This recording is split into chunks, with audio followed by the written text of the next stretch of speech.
Spotify, one of the largest audio streaming platforms today, a platform where you can find and discover millions of songs and new artists. With nearly 590 million listeners a month, almost half of those listeners being paying subscribers. In the year of 2022, Spotify raked in nearly $13 billion US.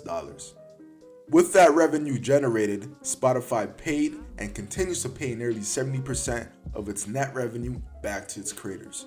Yes, you heard that correctly, net revenue, meaning they're able to pay their taxes, payment processing, billing fees, sales commissions, reinvest into their own content, along with paying their operational costs before they pay the net revenue of 70% back to their creators. This is what allows them to constantly talk about not being net profitable, as they have an inflated workforce and operational costs that they constantly get to justify as the reason they're not making enough profits.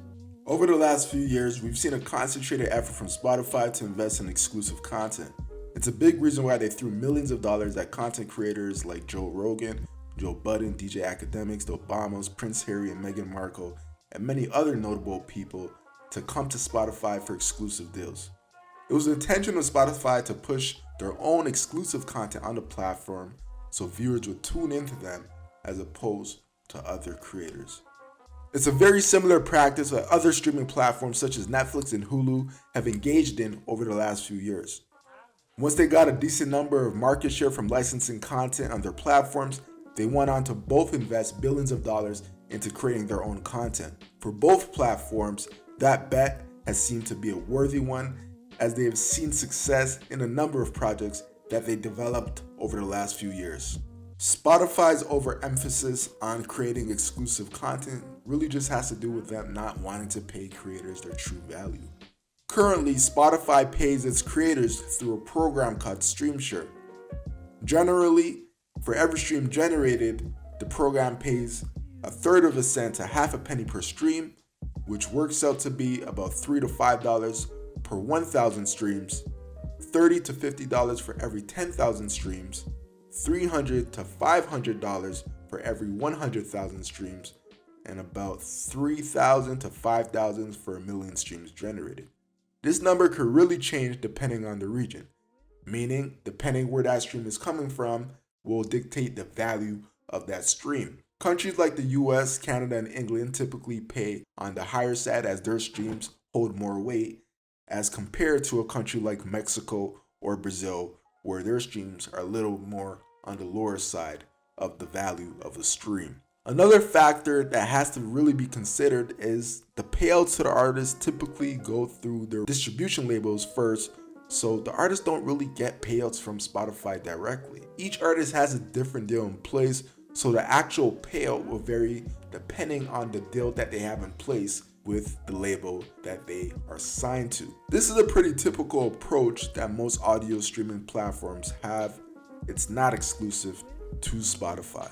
This is where streaming becomes pervasive and dark. Those artists that create the product and contribute to the ecosystem of streamable content have no say in how the value of their product is priced. The streaming companies get to dictate the price of the product and value the product how they see fit. The system as a whole is arbitrary. What's even worse is all these streaming platforms get to see their profits, pay all their expenses, and reinvest back into their company before they even have to pay any of those artists that have allowed them to get some sort of market share, any sort of revenue. It's pervasive and wrong. How they get away with it is mind-boggling. But it's what the music business has been from the start of time, taking advantage of artists in every way possible. There are countless stories of artists being robbed and taken advantage of, but where we are today is an even worse state. At least at one point in time, artists were able to sell a physical copy of their music directly to their fans. That's not a vehicle that exists today. Artists cannot price or sell the product that they create directly to their fans. It's a sad reality and a pervasiveness of the music business as it stands today. How this improves and changes is a story for another day. But where we are today is a bad one. Be on the lookout for my next video. Be sure to like, subscribe, and comment. And let me know what you guys think of this video down below. I'm out.